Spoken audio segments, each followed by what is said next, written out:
Hello, everyone. My name's Ted Everingham. I'm speaking to you from the historic Alger House at the Grosse Pointe War Memorial in Grosse Pointe Farms, Michigan. Looking through the window and taking advantage of daylight time, I'm looking across Lake St. Clair to Canada, whence came the subject of our conversation tonight. So welcome to the American Democracy Series. It's great to have you here. If you would all mute your microphones, that would be very helpful. If not, our producer here, Mike, will be happy to do that for you. We're going to have a conversation tonight about just a really interesting subject with a really interesting guy. And we'll have some time for questions from you which you can relay to us through the chat function of Zoom, and we will relay those to our guest. Our guest is Andrew Lapin. Andrew, wave your arm so I'll know who you're looking at. Andrew is the creator and host of RADIOACTIVE. RADIOACTIVE is a podcast about Father Charles Coughlin from Tablet Studios and the WNET group. He's the managing editor for local news for the Jewish Telegraphic Agency. Previously, Andrew was the editor-in-chief of the Detroit Jewish News and a film critic for NPR. Also for Vulture, The Economist, number of other outlets. He's received the RIAS Berlin Journalism Fellowship, the Tent Creative Writing Fellowship, the Bear River Writing Conference Fellowship, and the University of Michigan Hopwood Award for short fiction. Andrew grew up in the Detroit suburb of Huntington Woods, just on the north side of the city, and just over a mile away from the Shrine of the Little Flower, the National Shrine of the Little Flower, a church which is still there, a gorgeous building, founded by the subject of tonight's conversation, Father William Coughlin, back in the 1930s, late 1920s. Andrew, it's great to have you with us. I understand you spent some, 4 years from start to finish putting this podcast together. It's 8 episodes, runs 3 or 4 hours, all told.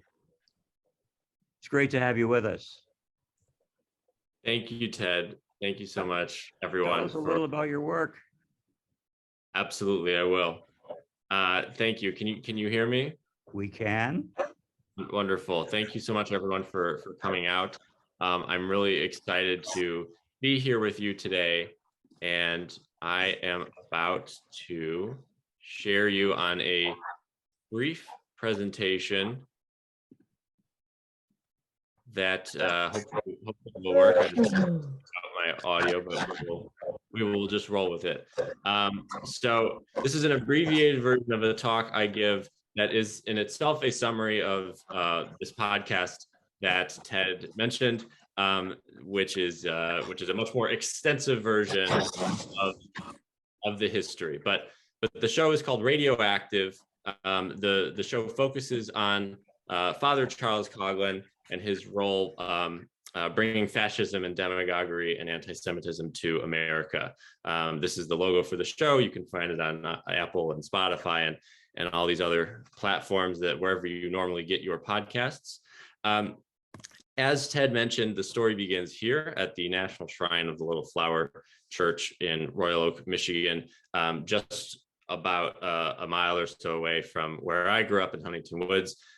This church sits on a busy thoroughfare, the corner of Woodward Avenue and 12 Mile Road. It stretches about 100 stories tall, and you got limestone carving of Jesus on the cross. It's very, it's a very elegant building. It's historic. It's ostentatious.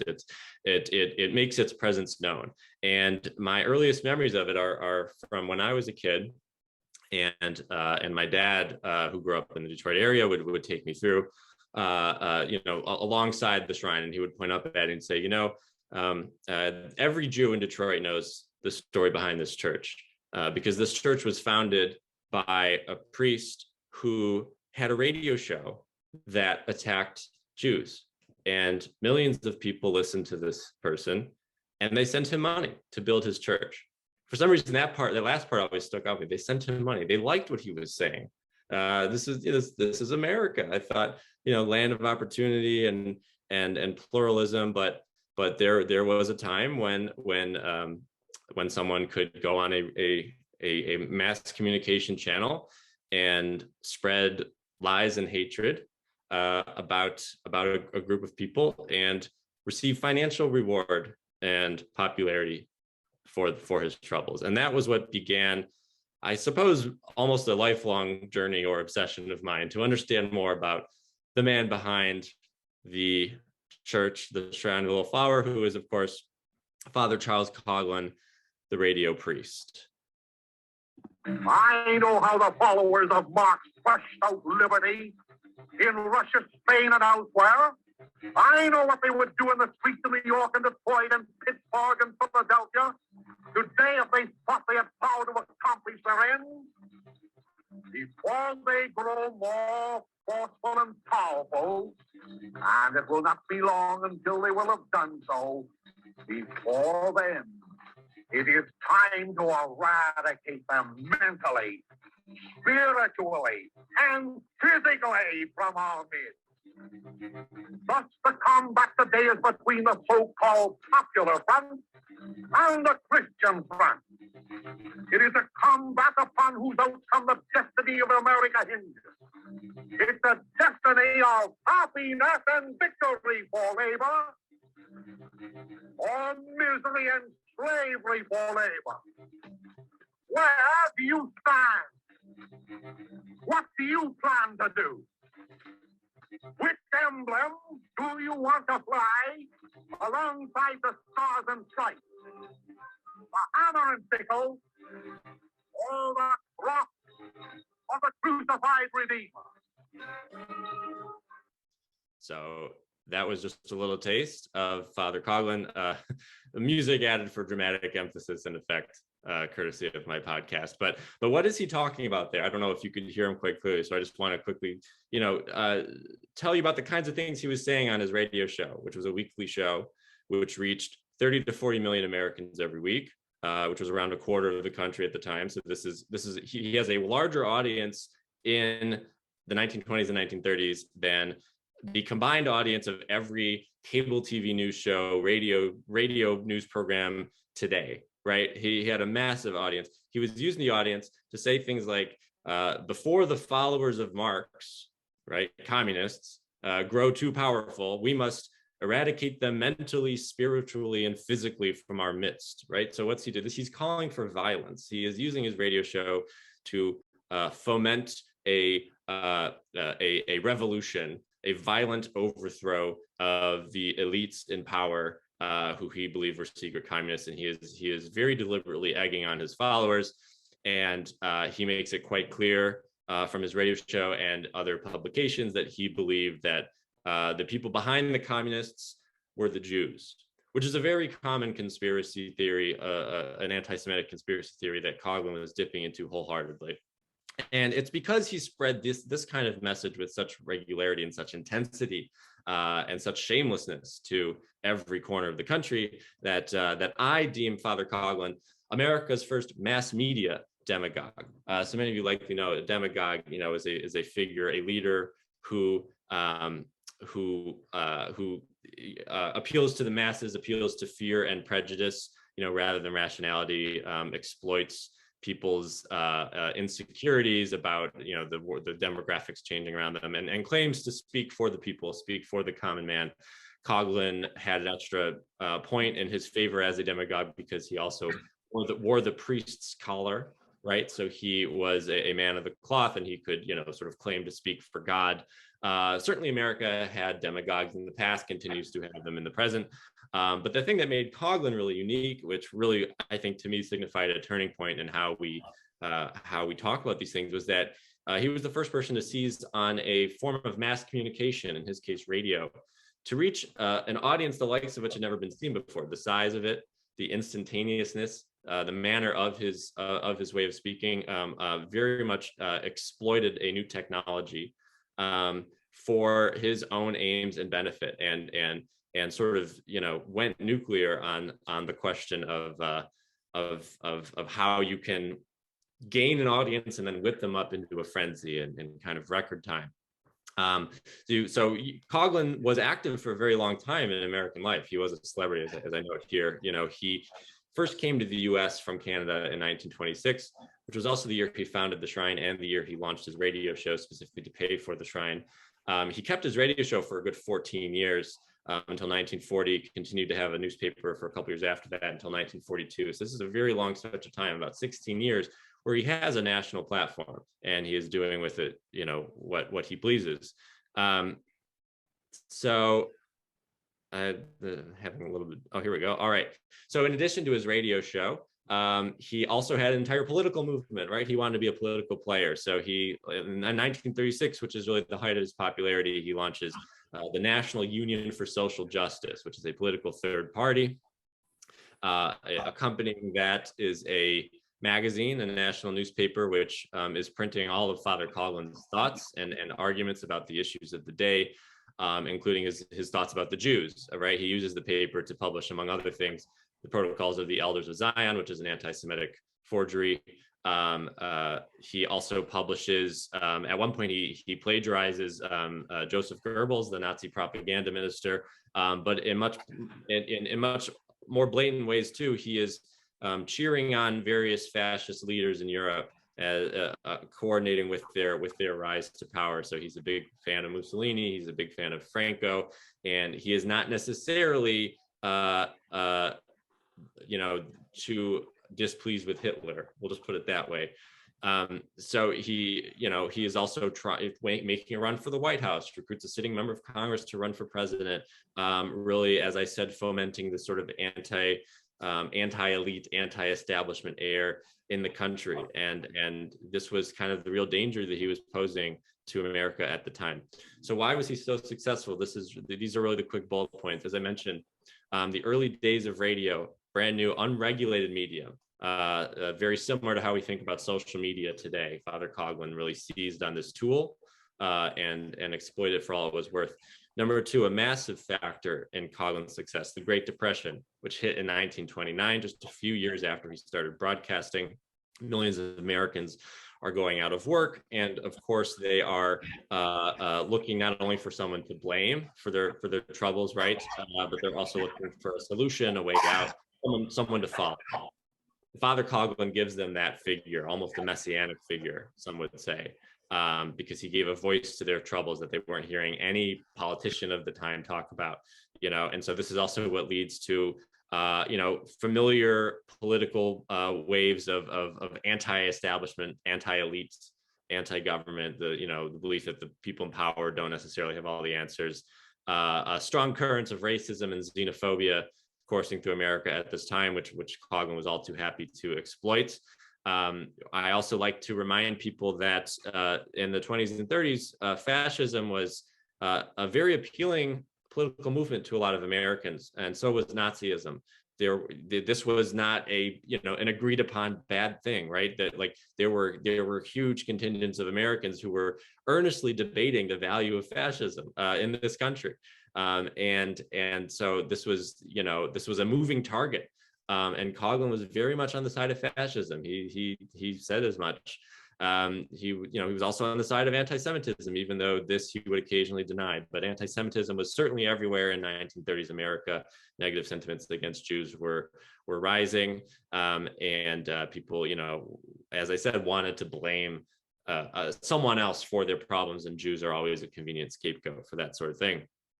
Finally, the institutions that were supposed to be safeguards to a figure like Coughlin showing up and exploiting the world around him, took no action against him. The Catholic Church, which really should have intervened at some point in his meteoric rise, did nothing to stop him.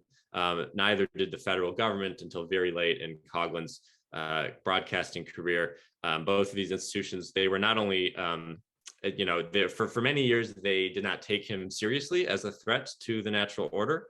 And then once he became too big, they became afraid of him, and they became afraid of alienating his followers. And so this is how he was able to get away with what he did for so long.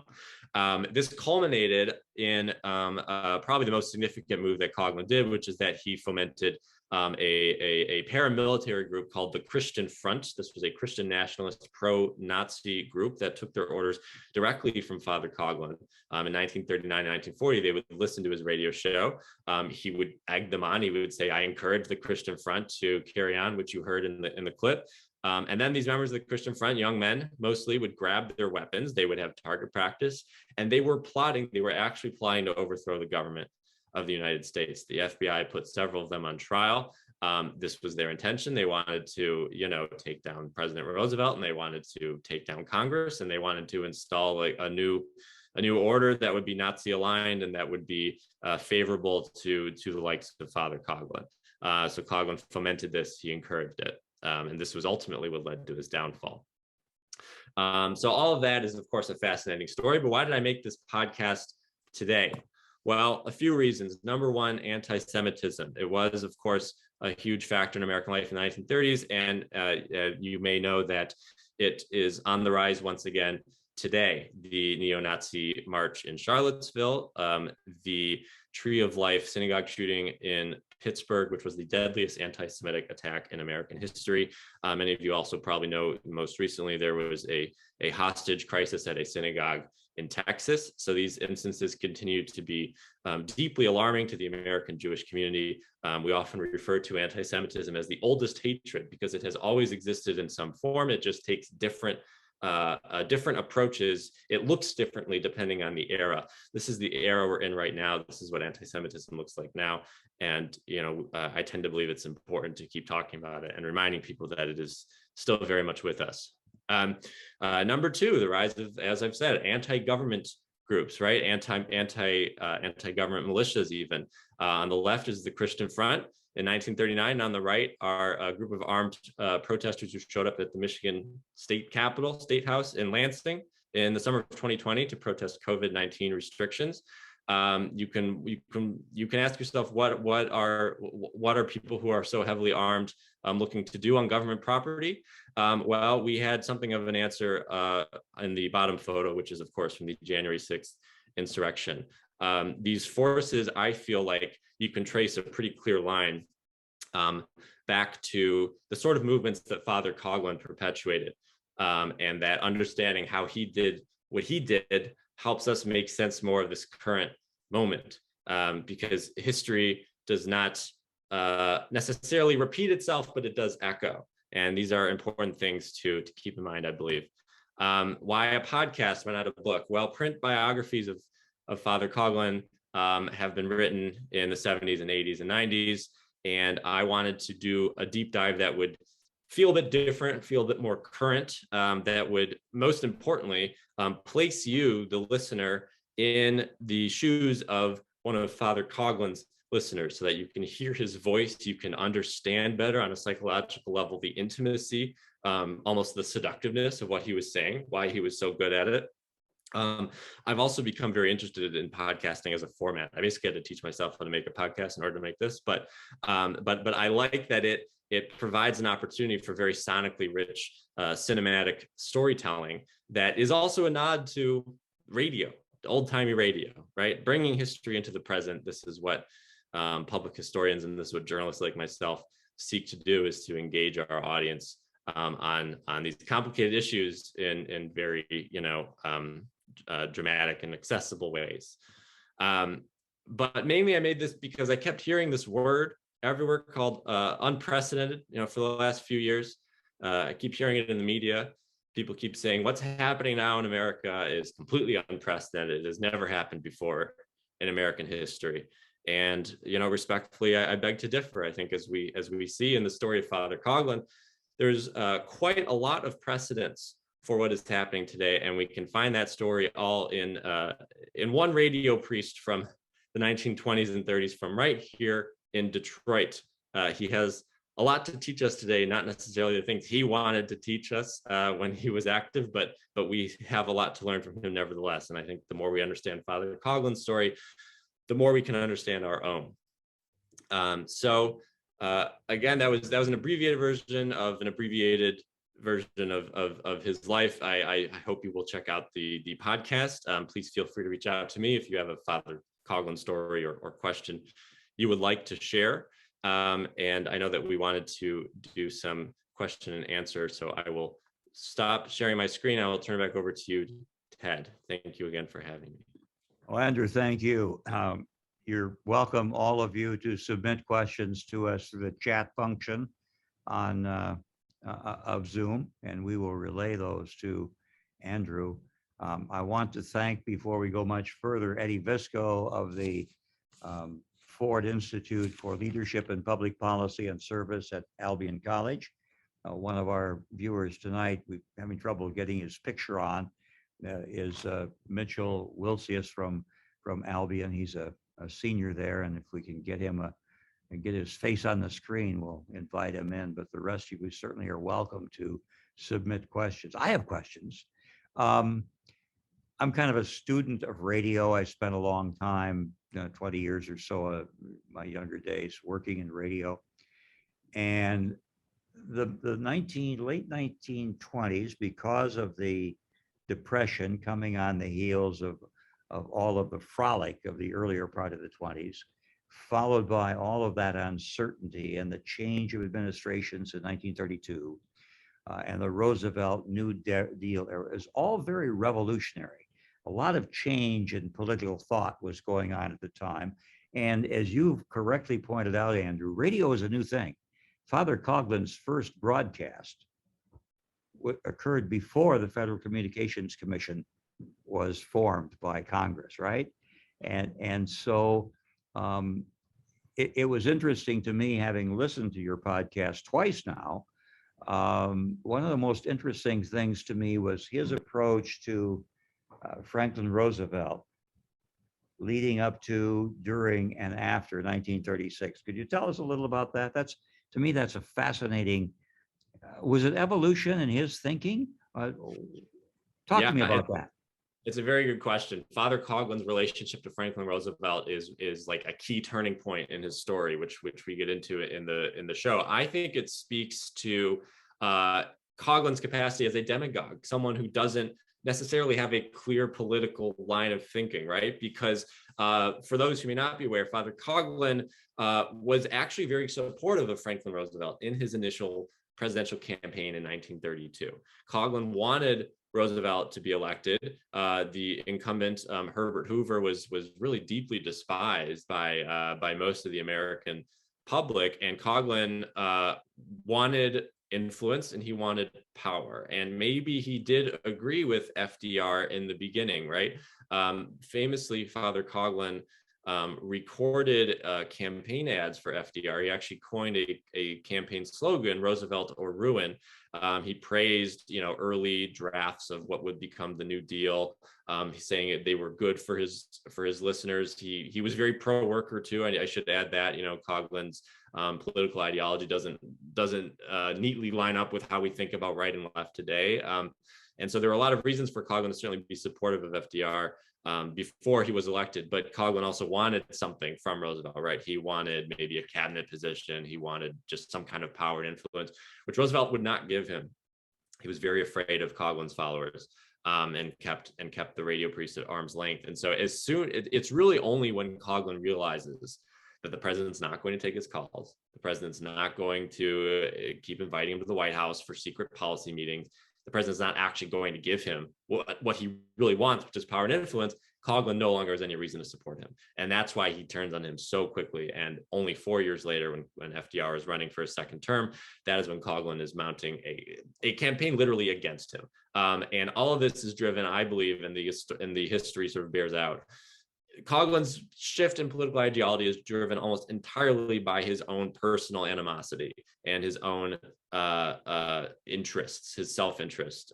If FDR was not going to serve his self-interest, if it gained Coughlin more attention to vocally and publicly oppose the president using coded language and gain more followers that way, then Coughlin was only too happy to do that. So certainly the political piece of this is one that we can't ignore. But yeah, I really enjoyed digging into the political history of the 1930s. I think there's a lot to learn there.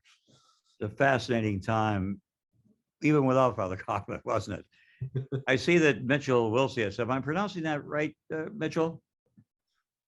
You can turn on your microphone now. Yeah, you Mentioned absolutely Mitchell are, earlier. Ted. Mitchell's a senior at Albion and joining us from, are you home or are you in Albion?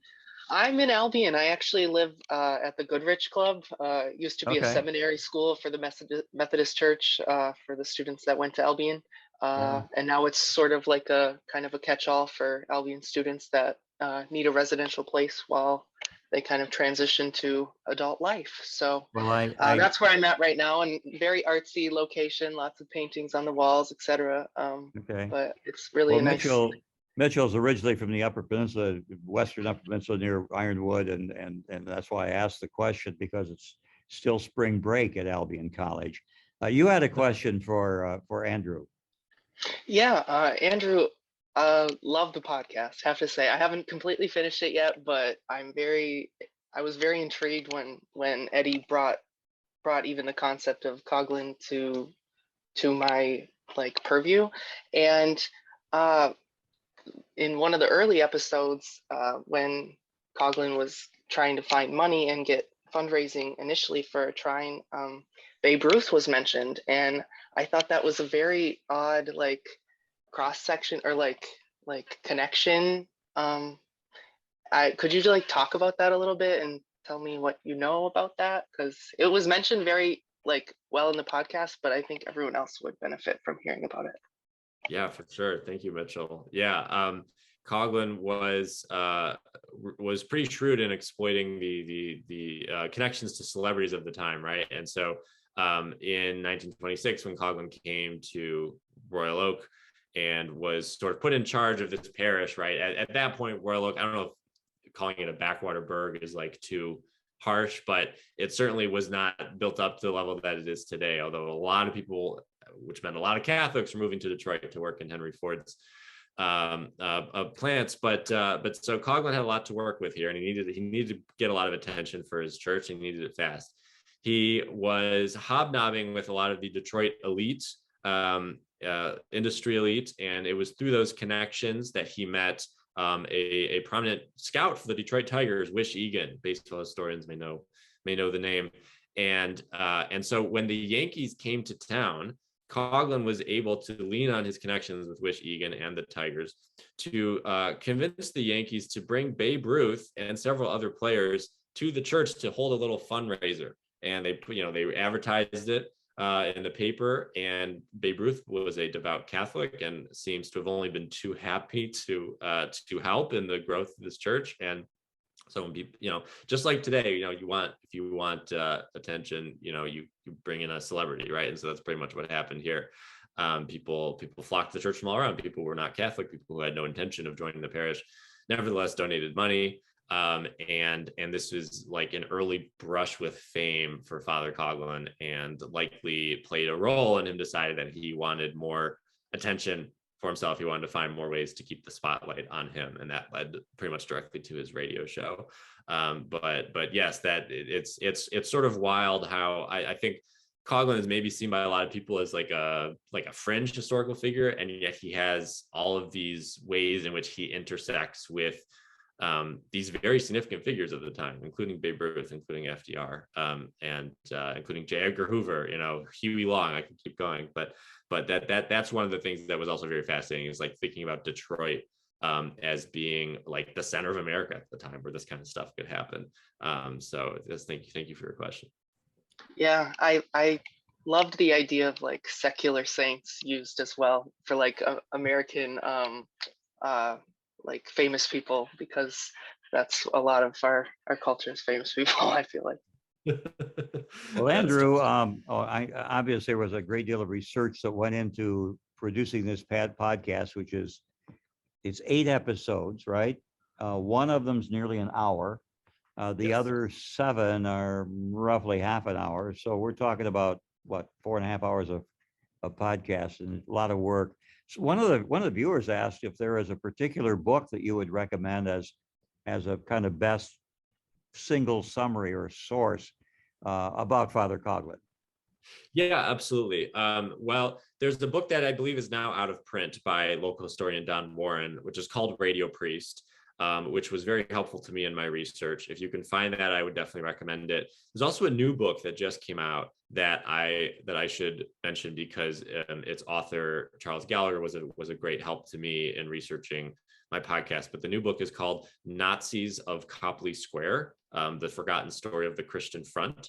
And this is a book that focuses does a real deep dive into the Christian Front, the paramilitary group that I mentioned that followed Father Coughlin, and it talks about their history and how it overlaps with his history.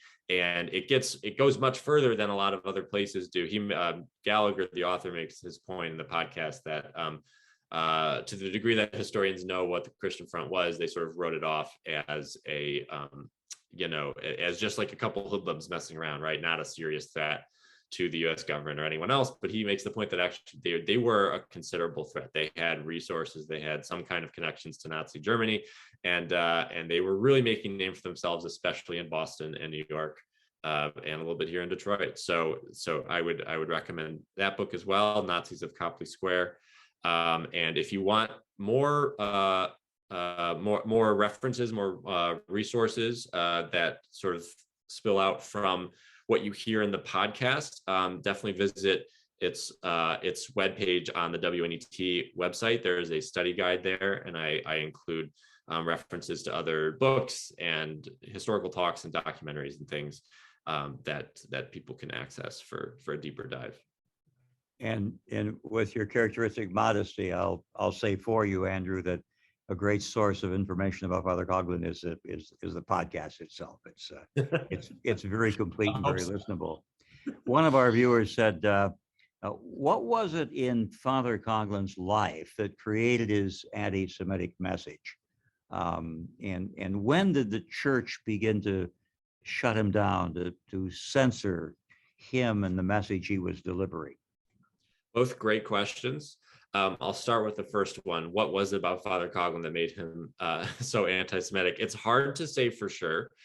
He does not seem to have held any particular sort of childhood grudge against Jews.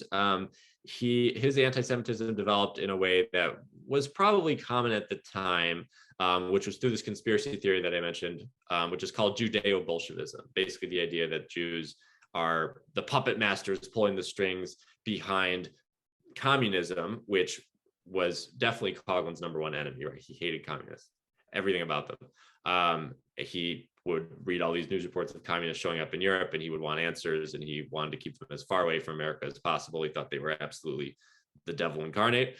Not an uncommon, belief at certainly at the time. And so, if he believed that Jews were behind the communists, not all Jews, he made a point of saying this, not all Jews, just the bad ones, just the, just the ones who believe the wrong things. Those are the ones we have to watch out for. That was very much what he said, something you still hear today in many, in many prejudicial statements. But he was also, I've had historians point out to me that Coughlin, being an Irish Catholic, he was also sort of prone to being anti-British. The British were aligned with the Allied forces in World War II, and so he was maybe not so inclined to support the Allies, and was maybe looking for factors to oppose them. What else can I tell you about his anti-Semitism? He also, as is common with a lot of anti-Semites, believed not only that Jews were behind communism, but also that they were behind capitalism and hyper-capitalism and evil Jewish bankers and all this stuff. And so Jews always get a laugh out of how can we be both the communists and the evil capitalist elite? Like, one of those things would have to go, right? But anti-Semitic conspiracy theories don't have to make sense to get people to buy into them. So hating bankers was definitely a part of that as well. So those things together, led him to believe a lot of scary things that he then passed on to his listeners, all while claiming that he was not an anti-Semite. I should say that he published a book with the title "Am I an Anti-Semite?" And posing the question that way.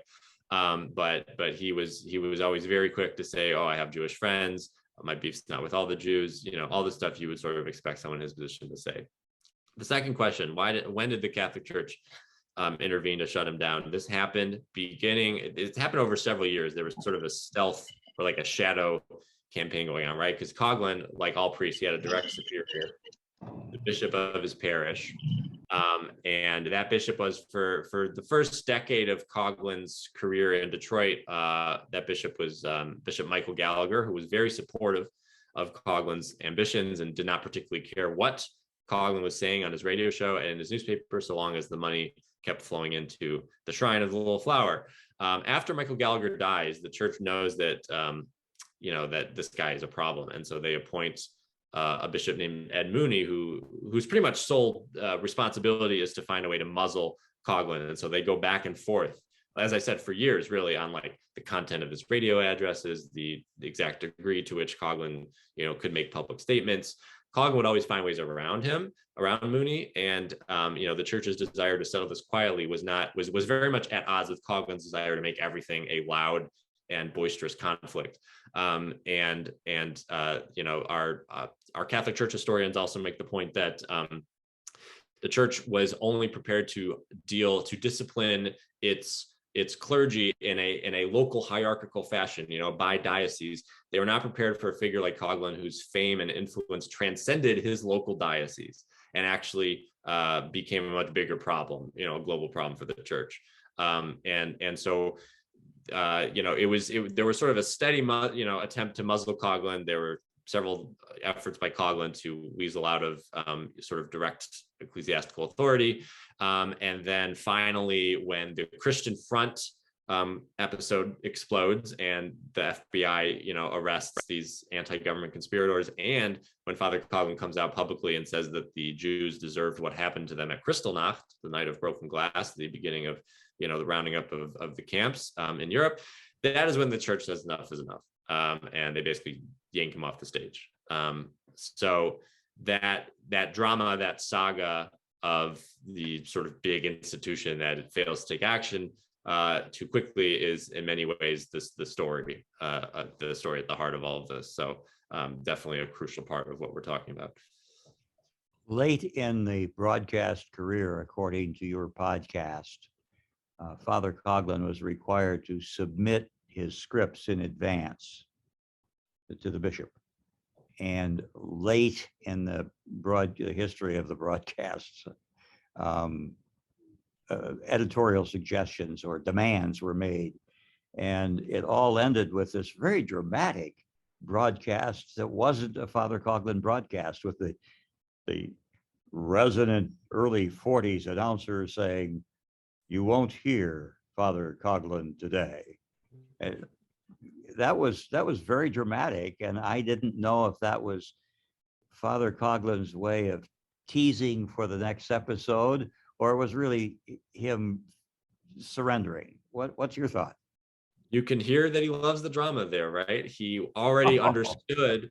This was so crazy about it, right? Early years of radio, the idea of just saying of having a weekly new program of this nature was so new, and Coughlin yet was already grasping that like the way to have a following and to have attention was to make his actual life play out like a radio drama, right? And so he's playing this to the hilt. He's a very theatrical guy. He did Shakespeare plays in seminary school, so he already has this this tendency in him, the theater bug. And he puts on a protest episode where he gets his announcer to he still has the whole hour of airtime, right, that he is like personally paying for because he runs his own syndication network. He gets his announcer to go out there and say, "Father Coughlin will not address you today, but please stay tuned. In 10 minutes I will bring you a new announcement, and you should gather everyone you know to come listen to the radio." And then like you'd hear the choir singing. And when I first heard that, I was working from a collection of about 20 or 30 episodes of Father Coughlin's program that have been preserved into the digital era. And when I heard that, I was blown away. I could not think about anything else. Just the voice of that old-timey announcer, the sheer audacity of telling people that you weren't going to talk to them, but that they should still defend you anyway. it was so wild to me. And that's when I knew this had to be a podcast, and that it could work as a podcast. And you can actually hear that deep voice, early radio's announcer. You can hear that actuality, as we would call it today, from those broadcasts. And the intriguing one was, in the next few days, you will read and hear about things that may give you some clue of what's going on. Mhm. It was very dramatic, and I suspect very effective. Oh yes. It was all, he had an empire, right? He had a little media empire. He used the radio show to tell people to subscribe to Social Justice Magazine. He used the Social Justice Magazine to tell people to listen to the radio show and visit the church and attend and go to his souvenir shop and do all this stuff. It was, you see this now. You see media figures today have personal brands, and they'll, you know, if you have a podcast, you have a live stream, you have a TV show, and you have like it's just all this stuff, and you that's how you gain your audience, and you gain followers, and you make sure they're not interacting with any other form of media, that they're just sort of just coming to you for the truth. Yeah, that's right. And for people who don't follow kind of the history of how broadcasting has affected our lives, the last Coughlin broadcast, I believe, was 1942. Is that correct? So 1940 was his last radio broadcast, and his last newspaper was 1942. 42. Okay. But my point is this: the government came out with what we remember as the Fairness Doctrine in 1949, partly in reaction to all of this belatedly. And that doctrine disappeared in 1987, which opened the door for the modern day demagoguery that we can hear today. It's fascinating to me. More listener questions. First of all, for those of you who are watching, my friend Mitchell Wilsius out in Albion has posted a link to the podcast. If you'd like to take a look at that, I really encourage you to listen to it. One of the questions here was, how or did Father Coughlin interact locally with pro-fascists, with people like Charles Lindbergh and the America First movement, with Henry Ford, whose anti-Semitic positions are well known to us? How do they interact? How do they support one another? Yeah, there was definitely something in the air in Detroit in this time, right?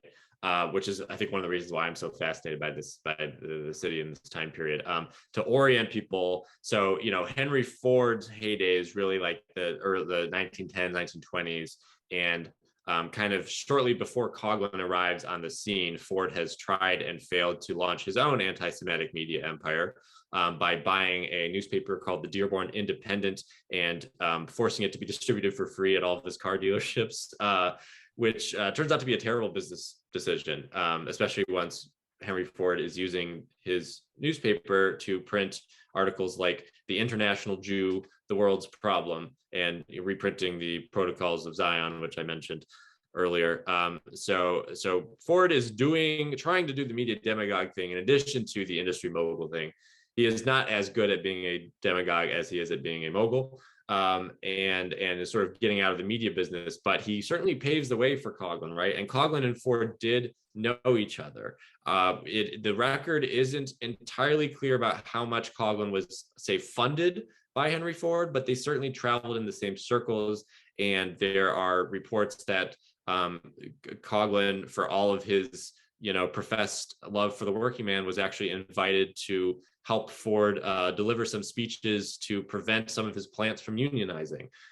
So they were, often on the same side of things. And Coughlin actually used Ford's example as sort of an excuse for when Jewish groups would try to call him out for, printing the sort of absurd anti-Semitic stuff that he printed. He said, well, Henry Ford did it, so it's fine for me.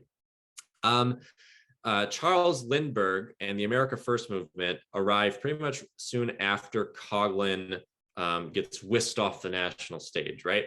So this is early 1940s. This is sort of right on the precipice of like Pearl Harbor being attacked, the U.S.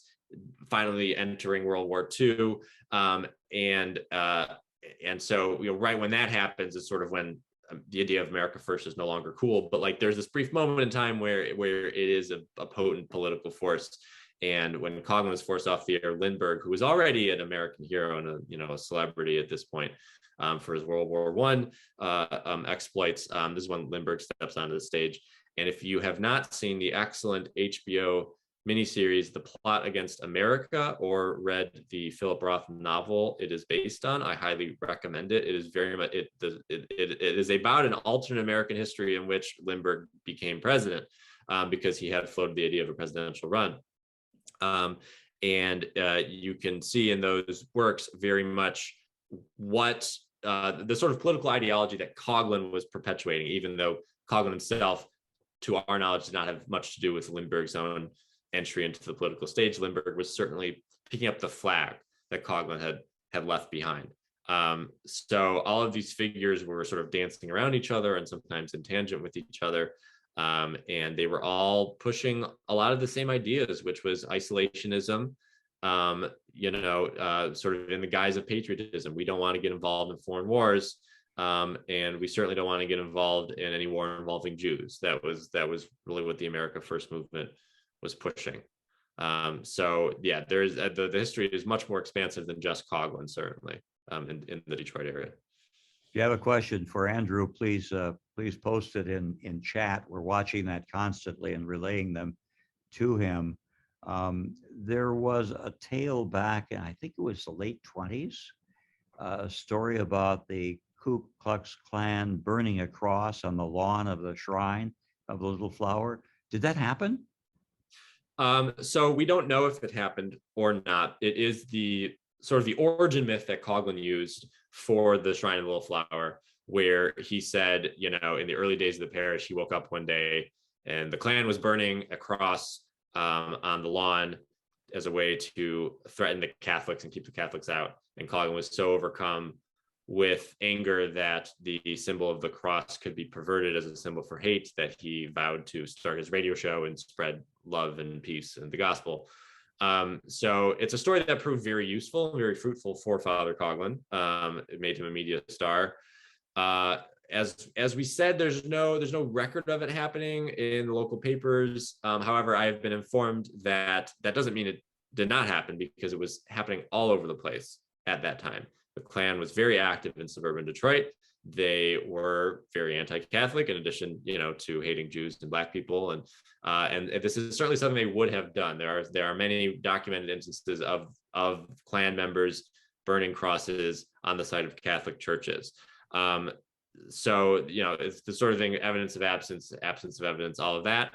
But Don Warren, the historian who did the earlier book on Father Coughlin, and myself, and I talked to local historical societies in Berkeley, Royal Oak, and no one has been able to point to definitive proof that this particular cross burning happened. So make with that what you will. It proved very useful for Coughlin to keep telling that story. Well, and that was kind of led to the birth of. This was early in the, as I recall, it was early here in his time at the shrine and trying to develop this following, and it gave birth to something called the Radio League of the Little Flower, which was sort of his fundraising campaign, was it not? And he had some local support for that. Yes, he did. The Radio League of the Little Flower was sort of an early model for almost like public radio, right? Listeners like you send us money, and we'll give you membership into a club, and we'll do all these things. And right, the story of the Klan allowed people to feel like by supporting Father Coughlin, they were combating bigotry and intolerance.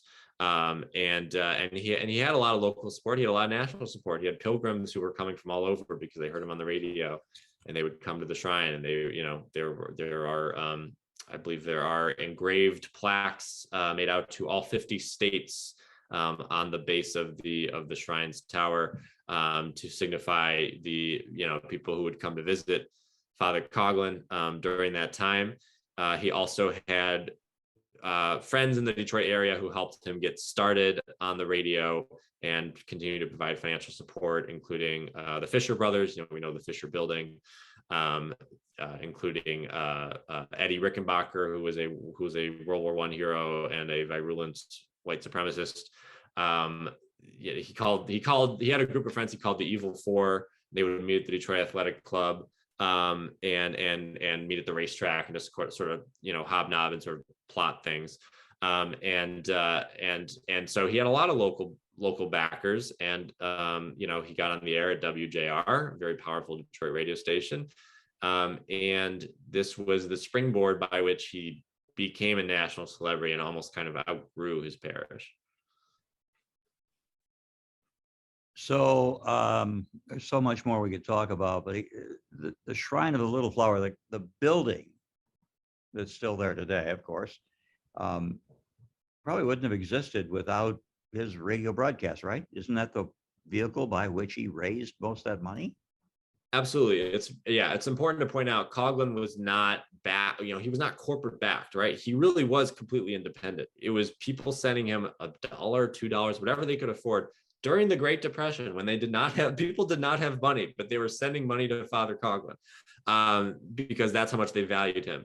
And absolutely, he built. So the church went through a couple iterations in its early going. It used to be much more modest. He built a much larger and more ambitious sized church than he had the funds to do at the time, and started the radio show partially to cover his debts, and then was able to grow it into what it is today. And when Pope Francis recently designated it a minor basilica, the shrine remains a very prominent institution, and there's a day school, and it's still an active parish, and all of that. And as you might imagine, with any institution that is sort of wrestling with these questions, right? Questions about history that are so controversial today. What do we do with troublesome his backstories and founders, and how do we talk about these things today in a way that allows us to learn from them, and that is something that the Shrine community is still wrestling with, and really we all are in different ways.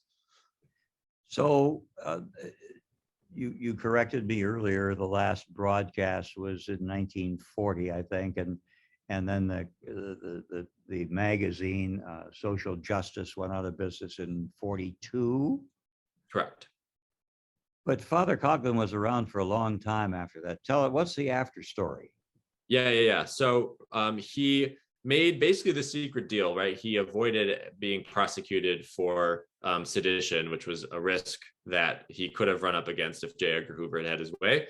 Coughlin's deal with the federal government and the Catholic Church was that he would step down from his public platform. No more radio shows, no more magazines, no more political parties.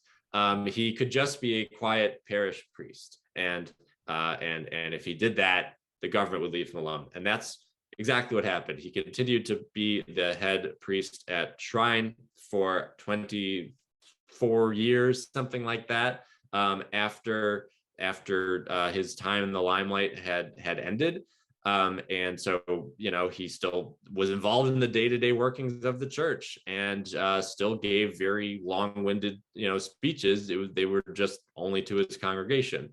But he was basically left alone, and the FBI would sometimes keep a file on his actions and all that. But he remained this sort of tricky figure in local news, and anytime he did anything, the Free Press would write about it. But he was allowed to leave on his own terms. He retired in 1966, which was marked with a big party at the church, and he lived quietly for many years after in Royal Oak, and didn't die until I think 70, 78, something like that. So pretty recent. It's just that the last several decades of his life, he was not doing anything particularly noteworthy, which is part of the reason why I think his story remains underreported today in a way. But that's partially what makes him so fascinating, is that he wasn't. I mean, in today's parlance, you would say that he was canceled, except he still had a livelihood and income, right? So it maybe doesn't quite apply, but that's really what happened to him. Well, ultimately, the bishop said, you have your choice. You can give up your priesthood and continue whatever broadcast you want to do, Yep. or you can give up your broadcasts and continue to be a priest of the Catholic Church, right? They gave him that choice, and right, and the same choice that they were afraid of him making several years earlier when he was a lot more popular, when they thought he was going to take his followers away from the church. But by this point, he didn't have enough followers left, and he was, above all else, a really shrewd financial manager. Like he really knew his own money. He knew how to make and maintain money, and he must have known that the best economic decision for him at that time was to give up his platform and just be a priest. But that, yes, the option was always on the table for him to leave the Catholic Church. He just never took it. And there's some I found amusing, but a little bit scary stories that you tell in the podcast about his post-radio days as a parish priest and visiting the parish school to talk to the children. And he would talk for a very long period of time about subjects that may not have been particularly germane to the curriculum of an elementary school. Yeah, so a friend of mine, her mother was a student at Shrine during the years when Father Coughlin was still active and very involved in the school. And I was so fortunate to get to talk to her because she had these stories just ready to go. She was waiting for the chance to tell people about how awful of a headmaster Father Coughlin was. And so he would routinely shame students whose parents were a bit short on tuition. He would shame, like a student who had gotten pregnant. He really loved these sort of public shaming rituals of his teenage students. And then he would also just talk to them for hours about whatever was on his mind, the stuff that would have gone into the radio show normally. But now these kids were his audience. And so he would talk to them about, the gold standard or whatever was on his mind that day. So it does not sound like a particularly pleasant time for the students, but they were the last to really get that taste of Father Coughlin. Well, we could go on for a long time because I'm fascinated by this story, Andrew, and I'm so grateful for your podcast. And I truly urge people to take the time to listen to it. Mitchell has posted a link in the chat section to the podcast. You can find it wherever you want to find podcasts. Look for Radioactive, the Father Coughlin Story. Andrew Lapin is our guest, and he's the fellow who put that together. 4 years of hard work. I have to ask you, and Andrew and I have become kind of buddies here in the last week or so. I must say, at least I feel that way. So I'll ask him a question and he may decline to answer. What's next? What's on your to-do list? Is there another podcast coming? I feel like I should get you to host a podcast next, Ted, because you have such a mellifluous voice. At the moment, I am focused on my day job at the Jewish Telegraphic Agency, which has been intense lately. I'm buying a house, doing a few things that are not necessarily the most creatively fulfilling, but that feel like the best step for me right now. I'm also continuing to do some talks around Radioactive and around Father Coughlin, which will continue. I do hope to make another work at some point, whether that is a podcast or a book. I still feel that there are stories to tell. This was such a unique thing because, as I've said, it was just a very strange obsession of mine for many years. And whatever my follow-up will be, it won't have quite that longevity that I will bring to it. But that doesn't mean I won't be any less enthusiastic to tackle something when it happens. So watch this space. I hope to have more for you soon. Well, I'll be watching. I'm sure our producer, Mike Montgomery, will be watching, and we'll get you back again. And we'd love to have you come visit us here. We've got some programs that you might really enjoy, Andrew. Andrew Lapin, Radioactive, the Father Coughlin Story, a podcast that's available. It's free, and it's 8 episodes. You can listen to them at your leisure. I've done it twice. I just may do it again. Thank you, Mitchell, for being with us from Albion. Sorry we couldn't see you as many times as we had hoped, but we're great to have you with us. Let me tell you about what's coming in April. In April, we're going to revisit with an old friend of ours about his new book. Wednesday, April 20. Wednesday, April 20. A.J. Bain will be with us again to tell us about his new book, which is called White Lies, The Double Life of Walter F. White and America's Darkest Secret. This is an engaging and interesting book about a subject, about a person I hadn't heard about at all. I'm reading the book now. AJ was last with us to talk about another of his books back last fall in October. He'll be with us, and this is special. This will be a hybrid event. It'll be online like tonight, but we'll also have AJ Bain and me in person here in the building at the Alger House at the Grosse Pointe War Memorial, who will be taking part with us. The in-person option will be a ticketed event for which there will be a fee. It's here at the War Memorial. It will include a VIP reception and a copy of the book, and it will start at 6 o'clock with the online portion starting at 7 p.m. We'll be here with that then. The online portion, of course, like tonight, is free. If you want more information, as always, go to warmemorial.org, warmemorial.org. Look for the American Democracy tab. Click there and you'll get everything you want to know about all of these series. And you can also will be able to revisit tonight's conversation as well as all of the others we've had this year. So I hope you'll join us April 20. AJ Bain was a great guest. I'm really eager to meet him in person here at the War Memorial on April 20. Andrew Lapin, thank you so much for being with us. And thank you for your podcast, all of your hard work. You have fleshed out a story that I've been hearing about for years and years and years. And as a history major back at Albion College and a student of political science and a radio addict, it brought all of that together. It's wonderful. Thank you for being with us. Thank you so much, Ted. Thank you, Mike. Thank you, Mitchell. And thank you, everyone, for coming here. Thank you all. See you April 20th.